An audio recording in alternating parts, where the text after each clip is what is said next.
Hello my army, very good evening to all of you.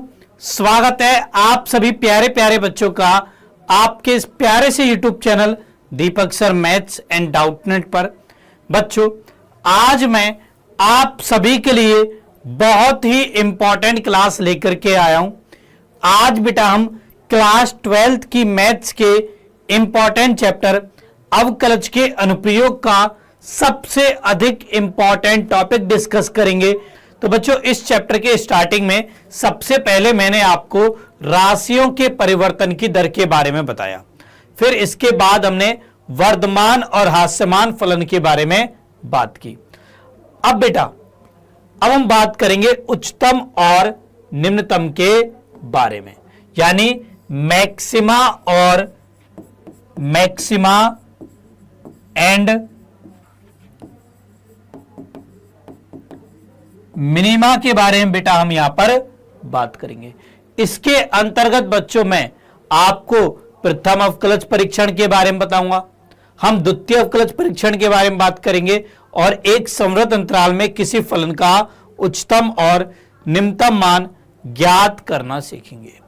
तो ये topic है बच्चों जो कि आपको इस चैप्टर के अंतर्गत पढ़ने थे।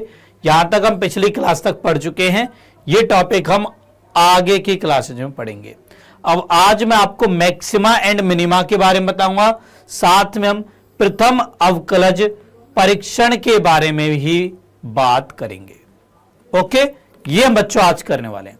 अब बेटा, आज के टॉपिक को स्टार्ट करने से पहले मैं एक बार फिर से आप सबका ध्यान आपके लक्ष्य की ओर केंद्रित करना चाहता हूं।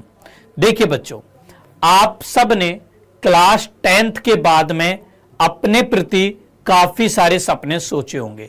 जैसे आपने अपने लिए सपने सोचे हैं, सेम उसी तरीके से आपके माता पिता ने, आपके अभिभावक ने भी आपके लिए सपने सोचे होंगे और इसी वजह से उन्होंने आपको क्लास 11th में मैथ साइंस दिलाई है।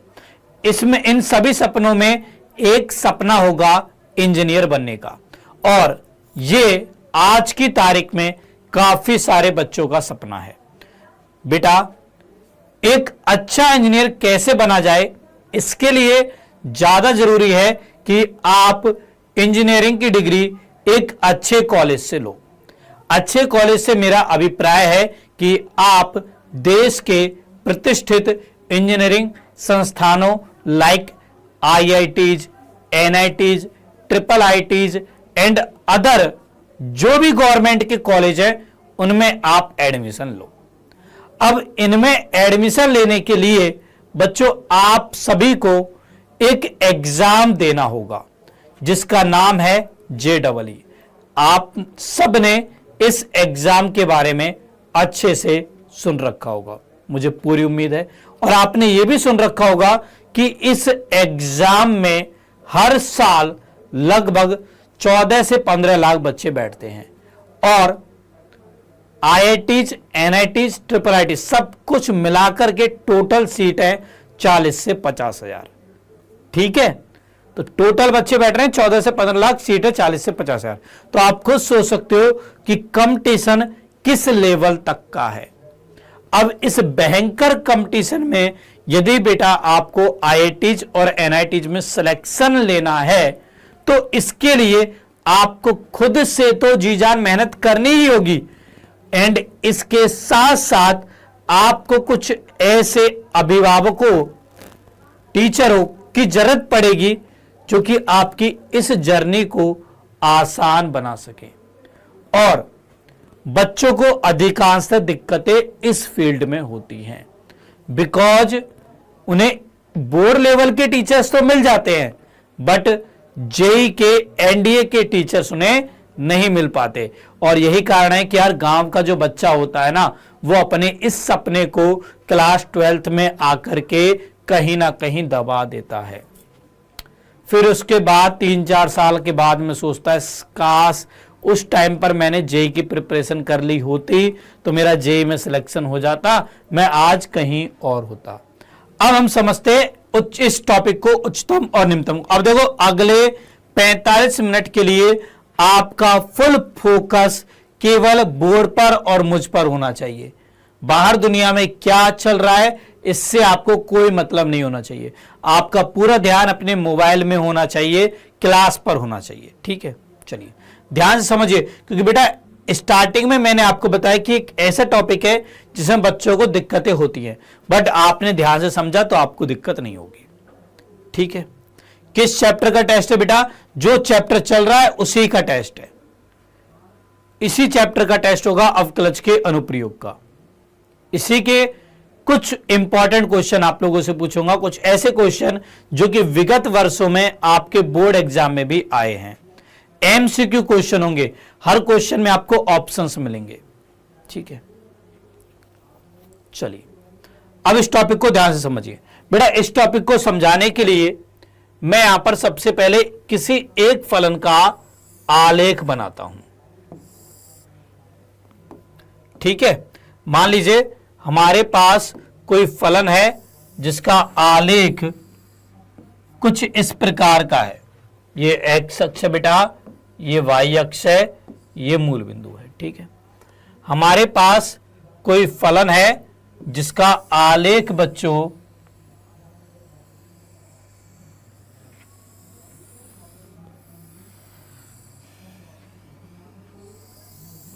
इस प्रकार का है। ठीक है, ये बेटा हमारे पास कोई फलन है। ओके, अच्छा अब यहां पर देखिए बेटा, मान लो एक बिंदु यहां पर है ए बिंदु, यहां पर एक बिंदु है बी बिंदु, यहां पर एक बिंदु है सी बिंदु, यहां पर एक बिंदु है डी बिंदु। ठीक है, अच्छा अब सबसे पहले आ जा बिंदु ए पर। तो बिंदु ए पर देखिए बेटा, बिंदु ए के लेफ्ट में मान लो कोई पॉइंट है, राइट में मान लो कोई पॉइंट है। आप सब इस बिंदु ए पर अपना ध्यान केंद्रित करिए। बच्चों इस बिंदु पर जो फलन का मान है ना, वो इसके आसपास के बिंदुओं पर फलन के मान से जाता है। एग्री? भाई इस बिंदु पर जो फलन का मान है, इसके आस पड़ोस में बिंदु जो है उन पर फलन के मान से अधिक है। ठीक है, तो इस बिंदु को बोलते हैं बेटा हम स्थानीय उच्चतम बिंदु। इस बिंदु को बोला जाता है स्थानीय उच्चतम बिंदु। ठीक है, इसे बेटा हम स्थानीय उच्चतम बिंदु कहते हैं। वही बात करें बिंदु बी की, तो बिंदु बी को बेटा ध्यान से देखिए, यह एक ऐसा बिंदु है जिस पर इस फलन का मान सबसे कम है अपने आसपास के बिंदुओं में। अपने आसपास के बिंदुओं में फलन का मान यदि सबसे कम है तो वो बिंदु बी पर ही है। ठीक है, तो इस बिंदु को हम लोग बोलते हैं स्थानीय निम्नतम बिंदु। क्या? स्थानीय निम्नतम बिंदु। इंग्लिश में बेटा इसको हम बोलते हैं लोकल मैक्सिमम पॉइंट। संक्षेप में इसको हम लिखते हैं LMP, लोकल मैक्सिमम पॉइंट। और इसको हम बोलते हैं लोकल मिनिमम पॉइंट, LMP। दोनों ही LMP हैं। फर्क ये है, ये स्थानीय उच्चतम है, ये मैक्सिमम है, ये मिनिमम है। ठीक है, चलो इनको हटा देता हूं इंग्लिश वालों को, शॉर्ट वर्ड को, है ना। ठीक है बेटा, अच्छा अब इसके बाद आप सब बिंदु सी पर आ जाइए। बिंदु सी पर आ जाओ बेटा। अब बिंदु सी के भी आप आसपास में देखिए, तो आप यहां पर पा रहे होंगे कि बिंदु सी पर फलन का मान अपने आस पड़ोस में फलन के मान से अधिक है। तो ये बिंदु सी भी बेटा स्थानीय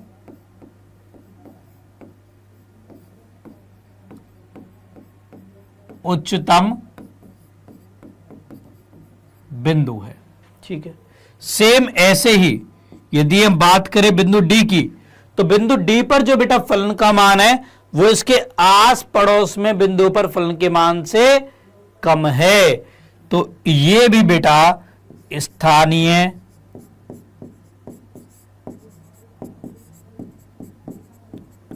निम्नतम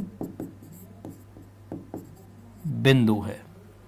ठीक है, अब यहां पर बच्चे कंफ्यूज हो रहे होंगे, सर आपने स्थानीय उच्चतम बिंदु इसको भी बोला, इसको भी बोला। देखो बेटा, मैंने क्या बोला, स्थानीय उच्चतम बिंदु है, मतलब यदि मैं केवल इस क्षेत्र की बात करूं ना, तो इस क्षेत्र के अंतर्गत फलन का सबसे अधिक मान इस बिंदु के ऊपर है। यदि मैं इस क्षेत्र की बात करूं तो इस क्षेत्र में फलन का सबसे कम मान इस बिंदु पर है। ठीक है, जैसे बेटा आप सबके एरिया में जो आपके एरिया का एमएलए है वो सबसे पावरफुल इंसान होता है ना, सेम उसी तरीके से इस एरिया का सबसे पावरफुल इंसान, सबसे पावरफुल बिंदु बिंदु ए है। तो इसलिए हमने इसको बोला स्थानीय उच्चतम बिंदु। अब ऐसा थोड़ी है कि पूरे देश में वही एक पावरफुल इंसान है, भैया हर अलग अलग जगह पर कोई अलग अलग पावरफुल इंसान है। सेम ऐसे ही इस वाले क्षेत्र में ये पावरफुल इंसान है। ठीक है, ओके, क्लियर, समझ में आ गया सभी बच्चों को? बताइए एक बार जल्दी से चैट सेक्शन में लिख के कि सभी बच्चों को स्थानीय उच्चतम बिंदु और स्थानीय निम्नतम बिंदु समझ में आया या नहीं आया। देखिए बेटा, यहां पर मैं कोई चीज रटाना नहीं चाहता, नहीं तो जैसे अदर टीचर करते हैं, जैसे आपकी किताब में दे रखा है सेम वैसे मैं लिख देता यहां पर और आपसे कहता है समझ लो बस। मैं ऐसा नहीं चाहता, इसलिए मैंने आपको एक फलन का आलेख बनाया, उसके द्वारा समझाया कि स्थानीय उच्चतम बिंदु क्या होते हैं और स्थानीय निम्नतम बिंदु क्या होते हैं। ठीक है, अब जैसे मान लीजिए यहां पर हमारे पास बिंदु है x1, यहां पर x2 और ये x है। ठीक है, अब ये हो जाएगा f ऑफ x1, ये हो जाएगा f ऑफ x2। ठीक है, सबसे अधिक मान कहां है? f ऑफ x पर है। ओके बेटा, क्लियर है? चलिए अब इसके बाद मैं आपको इनकी परिभाषा लिखवा देता हूं। स्थानीय उच्चतम बिंदु, सबसे पहले बेटा आप इसकी परिभाषा लिखिए, लोकल मैक्सिमम पॉइंट। ठीक है, तो इसकी परिभाषा है कि यदि f of c greater than equal to है f ऑफ x से, ठीक है, तो c स्थानीय उच्चतम बिंदु होगा। ओके बेटा, और स्थानीय निम्नतम बिंदु क्या होगा? स्थानीय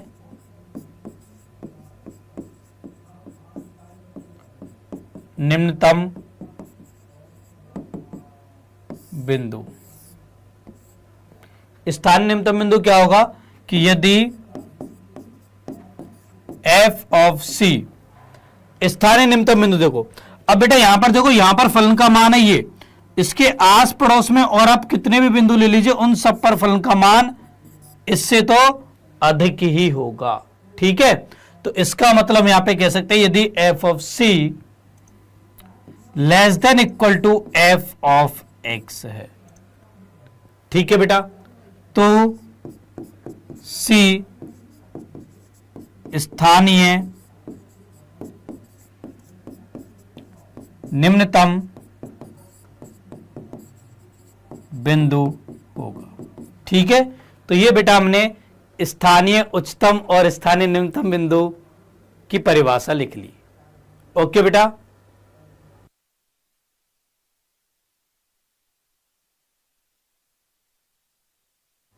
ओके क्लियर बेटा, ये हमने स्थानीय उच्चतम बिंदु और स्थानीय निम्नतम बिंदु की परिभाषा लिख दी।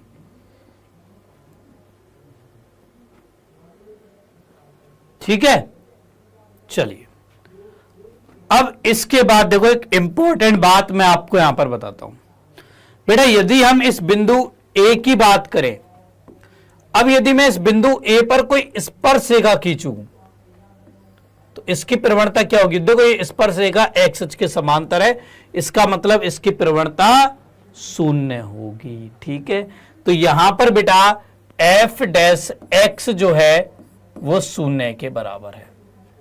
ठीक है, सेम ऐसे ही बेटा यहां पर भी देखिए, बिंदु बी पर भी यदि मैं कोई स्पर्श रेखा खींचूंगा तो वो भी एक्स अक्ष के समांतर होगी, मतलब यहां पर भी एफ डैश एक्स शून्य के बराबर है। ठीक है, यहां पर देखिए, चूंकि बच्चों ये कोणीय बिंदु है और मैंने बेटा आपको चैप्टर नंबर 5 में बताया है कि कोणीय बिंदु पर फलन अवकलनीय नहीं होता है, तो यहां पर एफ डैश एक्स परिभाषित नहीं है। सेम ऐसे ही ये भी एक कोणीय बिंदु है, यहां पर भी बेटा एफ डैश एक्स परिभाषित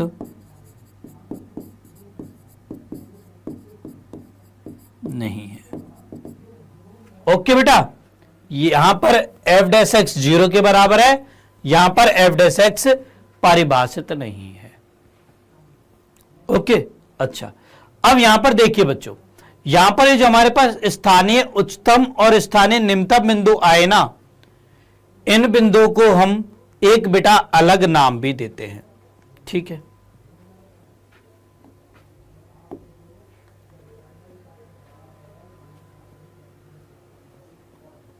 क्लियर है ना यहां तक सभी बच्चों को? क्लियर है?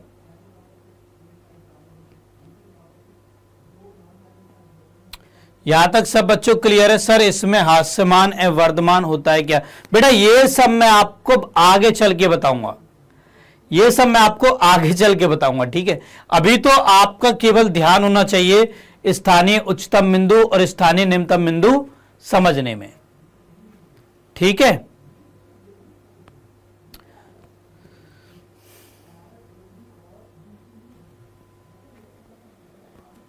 ओके शिवम, होता है या नहीं होता है ये मैं आपको आगे चल के बताऊंगा। क्लियर है चीज? अच्छा, अब देखो बेटा, ये जो स्थानीय उच्चतम बिंदु और स्थानीय निम्नतम बिंदु है ना, इनको हम बोलते हैं चरम बिंदु। ठीक है, चरम बिंदु। तो चरम बिंदु क्या होते हैं? चरम बिंदु वे बिंदु होते हैं जिन पर फलन का उच्चतम या निम्नतम मान होता है, उन्हें बेटा हम चरम बिंदु कहते हैं। ठीक है, वे बिंदु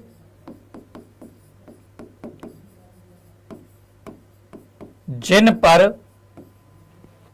फलन का उच्चतम और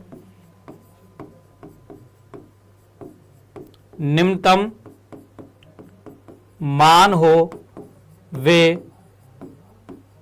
चरम बिंदु कहलाते हैं।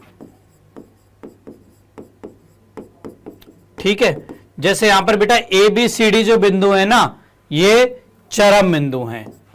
ए बी सी डी चरम बिंदु हैं।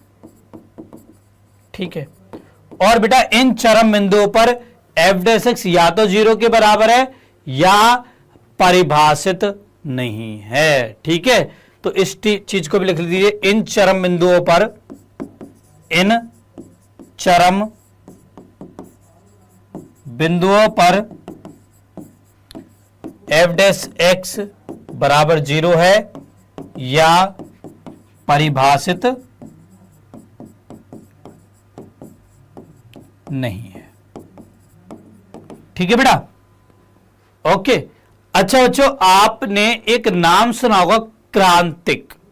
क्रांतिक नाम बेटा आपने क्लास 11th में केमिस्ट्री में भी सुना होगा, क्रिटिकल पॉइंट सीपी।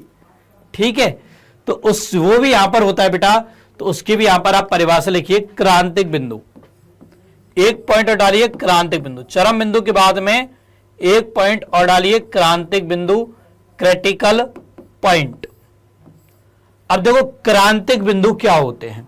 देखो बेटा बहुत ध्यान से समझना क्योंकि बहुत इंपॉर्टेंट ये बात है और बच्चों को यही बात समझ में नहीं आती है। ठीक है, क्रांतिक बिंदु। अब क्रांतिक बिंदु क्या होते हैं? तो वे बिंदु जिन पर एफ डैश एक्स बराबर 0 हो या एफ डैश एक्स परिभाषित नहीं हो, क्रांतिक बिंदु कहलाते हैं।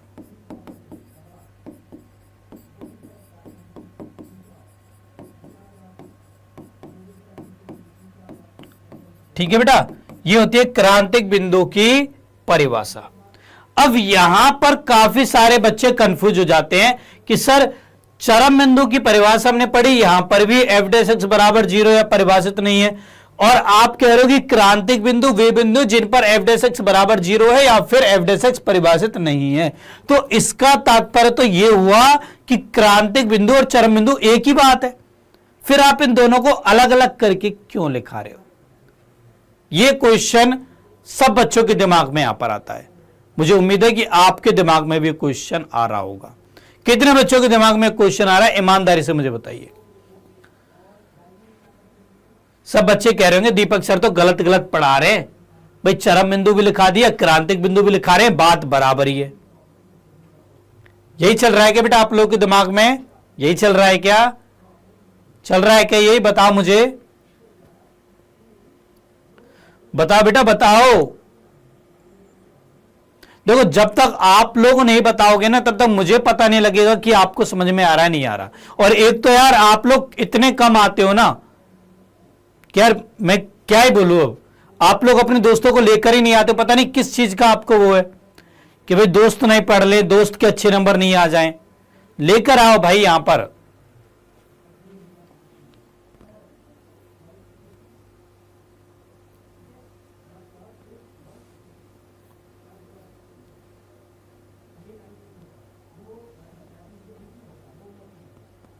क्या चल रहा है भाई दिमाग में और क्या चल रहा है?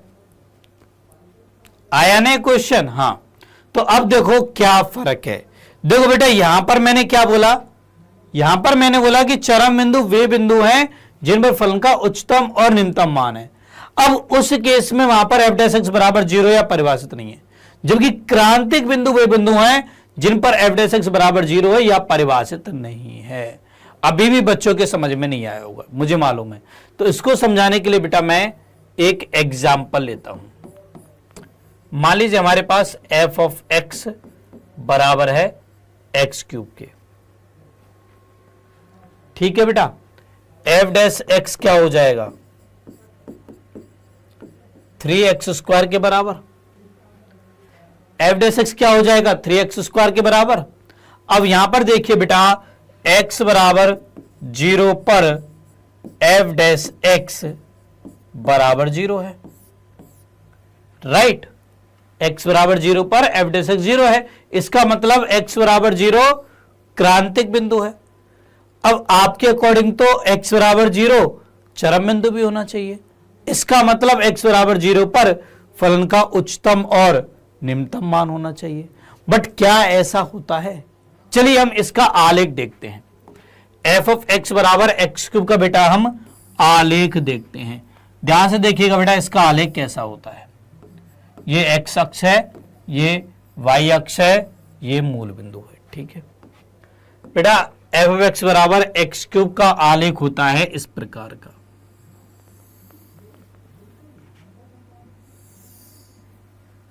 ठीक है, अब आप लोग मुझे बताइए कि क्या x बराबर 0 पर फलन का उच्चतम या न्यूनतम मान है क्या? नहीं है सर, यहां पर न तो उच्चतम मान है न निम्नतम मान है। जी हां बेटा, तभी तो ये वाला जो बिंदु है ना, ये क्रांतिक बिंदु तो है, परंतु बेटा ये चरम बिंदु नहीं है। ओके, ये बेटा क्रांतिक बिंदु तो है परंतु ये चरम बिंदु नहीं है। तो मतलब समझ में आया दोनों में अंतर। चरम बिंदु वे बिंदु होते हैं जिन पर फलन का उच्चतम या निम्नतम मान हो, जबकि क्रांतिक बिंदु वे बिंदु होते हैं जिन पर f' बराबर 0 हो या अपरिभाषित हो। ठीक है, अब ये तो बेटा जो बिंदु चरम बिंदु होते हैं उनकी प्रॉपर्टी होती है कि भाई उन पर f' 0 होता है या परिभाषित नहीं होता। ठीक है, क्लियर हो गई चीज। अच्छा, अब यहां पर कुछ बच्चे सोच रहे होंगे कि सर ये फिर x बराबर 0 ये कौन सा बिंदु है, यहां पर ना फलन का उच्चतम मान है निम्नतम मान है। तो बेटा इस बिंदु को हम लोग बोलते हैं नति परिवर्तन का बिंदु।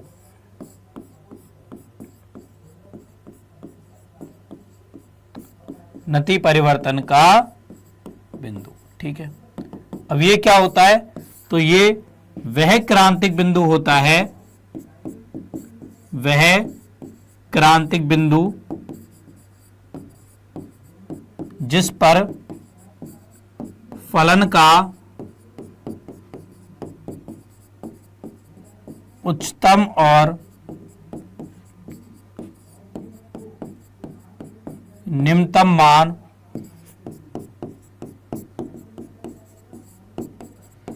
नहीं होता है।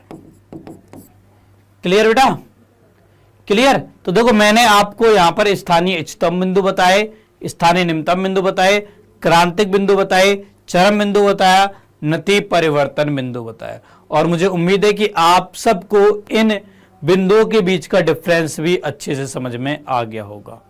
एक बार जल्दी से सारे बच्चे मुझे चैट सेक्शन में लिख के बताइए कि अब तक मैंने आपको जितना भी बताया वो सब कुछ आपको समझ में आया या नहीं आया। एक बार जल्दी से बेटा आप सब मुझे बताइए। हाँ, पॉइंट ऑफ इनफ्लेक्शन इंग्लिश में बोलते हैं बेटा नति परिवर्तन का बिंदु। ओके,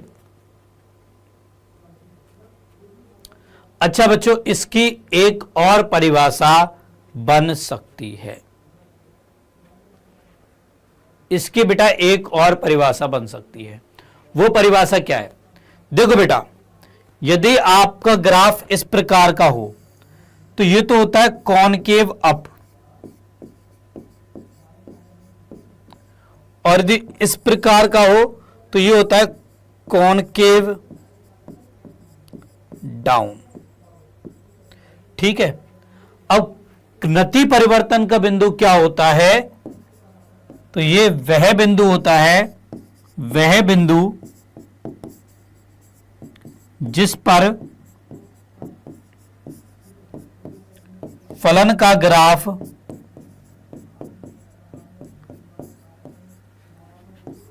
कॉनकेव अप से कॉनकेव डाउन या कॉनकेव डाउन से कॉनकेव अप हो रहा हो, तो उसको भी बेटा हम नति परिवर्तन का बिंदु कहते हैं। जैसे यहां पर देखिए, ये क्या है? कॉनकेव अप, ये क्या है? Concave down. अब इस बिंदु पर चेंज हो रहा है ना, कॉनकेव अप से कॉनकेव डाउन, तो इसीलिए बेटा इसको हम बोलते हैं नति परिवर्तन का बिंदु। चेंज हो रहा है, परिवर्तन हो रहा है, इसलिए इसको नति परिवर्तन का बिंदु कहते हैं। ठीक है, क्लियर आई? क्लियर सभी को?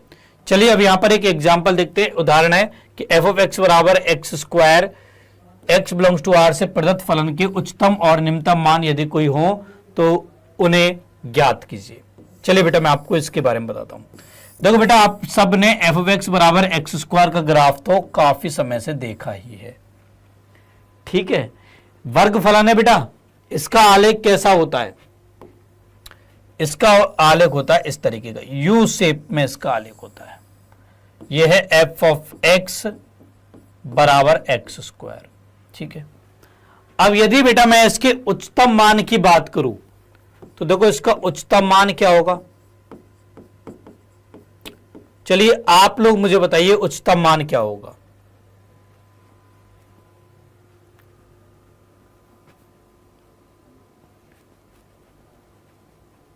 सर कैसे पता चलेगा कि आलेख ऐसा ही बनेगा? देखो बेटा, ये तो हम आलेख बनाएंगे ना दिए गए फलन का, ये तो हम दिए गए फलन का आलेख बनाएंगे, ठीक है। अब आलेख तो आपको आने चाहिए, जैसे एफ ऑफ एक्स बराबर एक्स क्यूब, घन फलन का आलेख ऐसा होता है, तो ये तो आपको बेटा खुद से ही करना पड़ेगा, ठीक है। चलिए ऐसा आलेख होता है। अब यहां पर बताओ एफ ऑफ एक्स का एक्स स्क्वायर का उच्चतम मान क्या होगा? सर उच्चतम मान ज्ञात नहीं कर सकते, बिल्कुल सही बात, ज्ञात नहीं कर सकते क्योंकि तो ऊपर चलता जा रहा है। अच्छा निम्नतम मान क्या होगा? निम्नतम मान कितना होगा बताओ बच्चों मुझे, निम्नतम मान कितना होगा? वर्ग फलन का निम्नतम मान कितना होता है? देखो बेटा इससे नीचे और गया क्या? नहीं, निम्नतम मान कितना है? 0, ठीक है। तो ये एक्स स्क्वायर का उच्चतम और निम्नतम मान हो गया, क्लियर। चलिए अब इसके बाद हम लोग चलते हैं बेटा प्रथम अवकलज परीक्षण पर, फर्स्ट ऑर्डर टेस्ट पर, ठीक है। First order derivative test, first order derivation differentiation test, ठीक है। प्रथम अवकलज परीक्षण, फर्स्ट डेरिवेटिव टेस्ट, ओके। चलिए इस पर चलते हैं। अब इसको समझाने के लिए बेटा मैं अगेन फिर से उसी फलन का आलेख यहां पर फिर से बनाता हूं, जिस फलन के आलेख से हमने उच्चतम और निम्नतम को समझाता है ना, उसको मैं फिर से यहां पर बना रहा हूं, एक्स अक्ष और वाई अक्ष, ठीक है। देखो ग्राफ कैसा था, ग्राफ था बेटा आपको कुछ इस प्रकार का।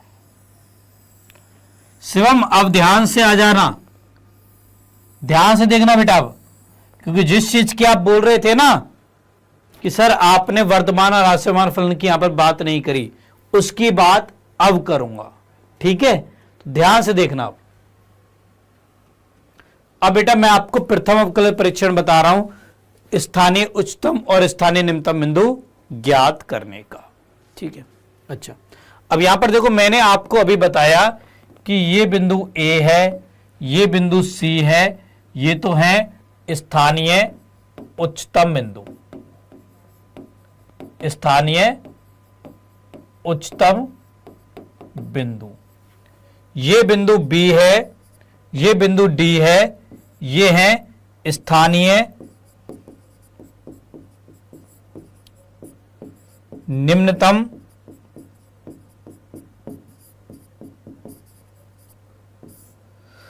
बिंदु, ठीक है। ये बेटा मैंने आपको भी यहां पर बताया है, ओके। अच्छा अब स्थानीय उच्चतम बिंदु और स्थानीय निम्नतम बिंदु ज्ञात कैसे किया जाए, ये बड़ी परेशानी है भाई। हम क्रांतिक बिंदु तो निकाल लेंगे, क्रांतिक बिंदु के लिए तो हम क्या करेंगे, दिए गए फलन का अवकलन कर देंगे, उसको 0 के बराबर कर देंगे, या ऐसे बिंदुओं को देख लेंगे जिन पर फलन परिभाषित नहीं है, तो क्रांतिक बिंदु तो हमारे पास आ जाएंगे। पर हम स्थानीय उच्चतम बिंदु और स्थानीय निम्नतम बिंदु कैसे ज्ञात करें भाई? हर फलन का तो हम आलेख नहीं बना सकते, हर फलन का तो हम इस तरीके से आलेख नहीं बना सकते, तो कैसे हम फिर स्थानीय उच्चतम बिंदु और स्थानीय निम्नतम बिंदु निकालें? वही मैं आपको इस ग्राफ के माध्यम से समझाता हूं। बेटा बुक में कैसे दे रखा है छोड़ दो यार, मैं आपको जो समझा रहा हूं ना ध्यान से समझो, ठीक है। बुक में भी सही दे रखा है, यहां पे भी सही है, ध्यान से समझो बस। अच्छा अब यहां पर बेटा आप बिंदु ए पर ध्यान से देखिए, बिंदु ए पर ध्यान से देखिए। मान लो यहां पर है x बराबर में a, ठीक है। यहां है x बराबर b, यहां है x बराबर c, यहां है x बराबर में d, ठीक है। आप सबका ध्यान बेटा बिंदु ए पर होना चाहिए।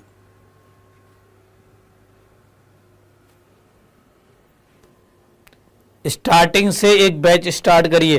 देखो बेटा अब स्टार्टिंग से नहीं कर सकता यार, हाँ एक शर्त पर कर सकता हूं कृष्णेश्वरी त्रिपाठी, यदि आप मंडे की क्लास में 50+ स्टूडेंट लेकर के आओगे तो। यदि ज्यादा बच्चे कहेंगे मुझसे कि सर स्टार्टिंग से स्टार्ट कर दो, तो मैं बिल्कुल स्टार्ट करूंगा बेटा।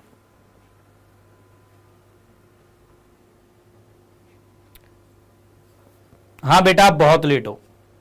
चलिए ध्यान से समझिए, बिंदु ए पर बेटा ध्यान से देखिए बच्चों। यदि हम बिंदु ए के लेफ्ट में बात करें, मैं बेटा इस बिंदु के लेफ्ट में बात कर रहा हूं, तो देखो कैसा फलन है, कैसा फलन है बेटा बिंदु ए के लेफ्ट में। बच्चों मैंने आपको पिछली क्लास में वर्धमान और हास्यमान फलन पढ़ाए हैं।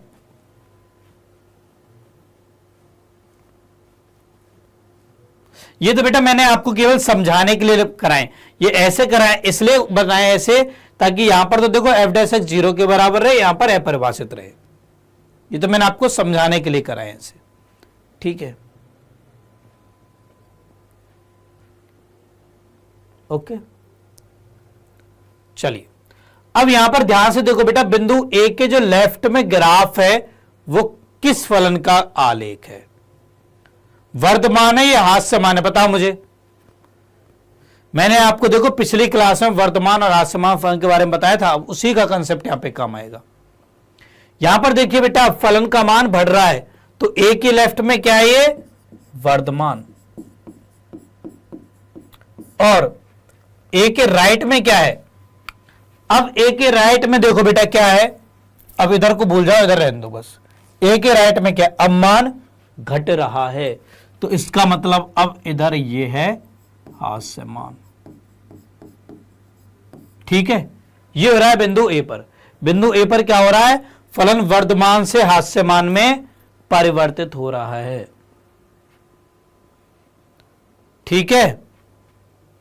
अच्छा सेम ऐसे बिंदु सी पर बात करो, तो यहां पर मान बढ़ रहा है, इसका मतलब ये वर्धमान है, यहां पर घट रहा है मतलब ये हास्यमान है, ठीक है।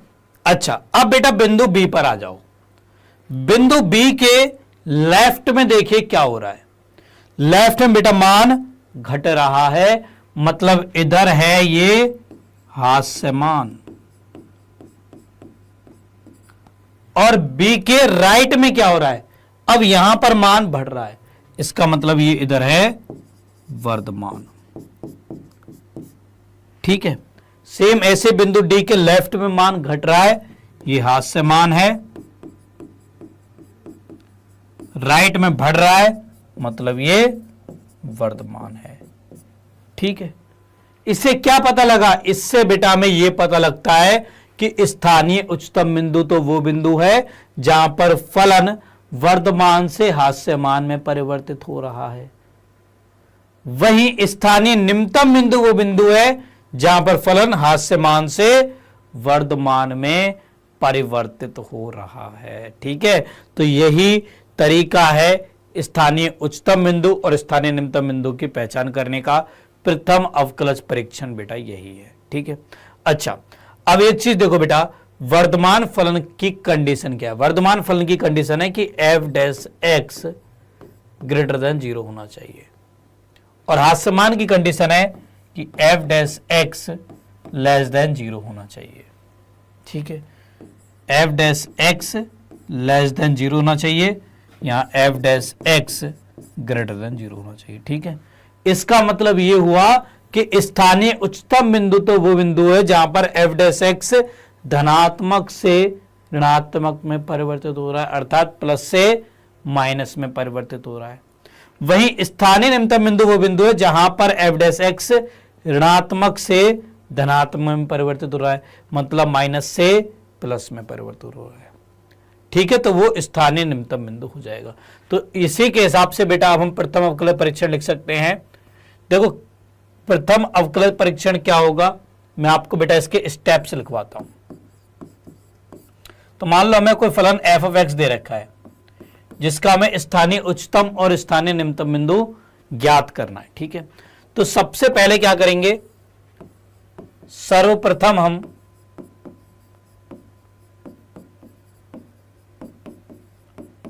क्रांतिक बिंदु ज्ञात करेंगे। सबसे पहला तो काम हमारा ये होगा, इसके लिए क्या करेंगे, इसके लिए एफ डैश एक्स बराबर 0 या एफ डैश एक्स परिभाषित नहीं है उन बिंदुओं को निकालेंगे। ठीक है बेटा, ये काम सबसे पहले हम करेंगे पहले स्टेप के अंदर। सबसे पहले हम क्रांतिक बिंदुओं को ज्ञात करेंगे।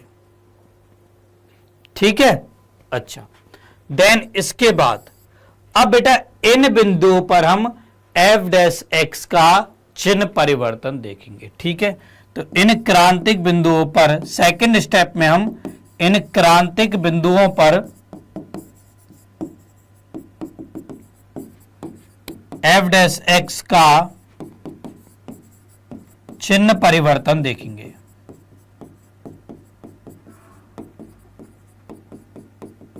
ठीक है, अब चिन्ह परिवर्तन कैसा हो, पहला केस यहां ए बी सी डी से हिसाब से चलता हूं। ठीक है, यदि एफ डैश एक्स का चिन्ह